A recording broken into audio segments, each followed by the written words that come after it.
siapa Maryam ini? Kenapa Maryam alaihissalam dia dijadikan dalam syariat kita dan diyakini oleh orang beriman adalah pemuka wanita pertama ahli surga? Kalau cirinya disebutkan di dalam Al-Quran, dalam surah Maryam dan surah Al-Imran, bahwasanya dia ahsanat farjaha. Sifatnya Maryam itu, dia sangat menjaga kesucian kemaluannya. Disebutkan cirinya, bahwasanya Maryam alaihissalam tidak pernah berinteraksi dengan laki-laki asing. Cirinya selalu ada di rumah, di dalam rumah, dan dia selalu fokus setiap hari hanya fokus di mihrabnya, tempat dia ibadah. Itu cirinya Maryam alaihissalam.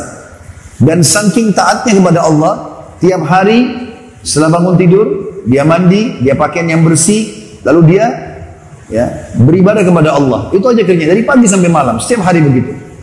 Karena mulianya dia, tidak pernah interaksi dengan laki-laki yang bukan mahramnya, maka Allah menurunkan di dalam rumahnya Maryam, di kamarnya, makanan dari surga. Allah menjelaskan itu dalam Al-Quran, bahwasanya waktu Nabi Zakaria alaihissalam, yang merupakan paman daripada Maryam ini, itu menanyakan kepada Maryam, waktu masuk ke mihrabnya, ada makanan buah-buahan. Dan waktu itu di Palestina, buah-buah ini nggak ada di Palestina. Allah jelaskan, Zakaria mengatakan, Anna laki hada, dari mana kau dapatkan ini hai Maryam? Qalat huwa min indillah, inna Allah yarzuqu ma yasha'u bighairi hisab. Kata Maryam, ini dari sisi Allah. Allah memberikan rezeki siapapun yang dia inginkan tanpa hisab. Kata ulama, karena Maryam betul-betul menjaga hubungannya dengan Allah, sampai-sampai karena menjaga kesuciannya tidak mau interaksi sama laki-laki yang bukan mahramnya. Jadi kalau Maryam keluar dari rumahnya itu, jadi bahan perhatian orang-orang. Karena tidak pernahnya interaksi dengan orang. Dan ini juga yang Allah sebutkan tentang ciri bidadari di surga.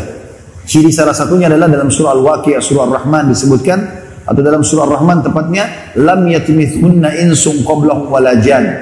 Mereka tidak pernah disentuh oleh laki-laki jin ataupun laki-laki dari manusia. Jadi mereka tidak pernah disentuh sama sekali. Allah ciptakan utuh, yang menyentuhnya nanti suaminya ahli surga. Gara-gara kebaikan ini, kemuliaan ini, Allah subhanahu wa ta'ala tiupkan ruh Nabi Isa di rahimnya.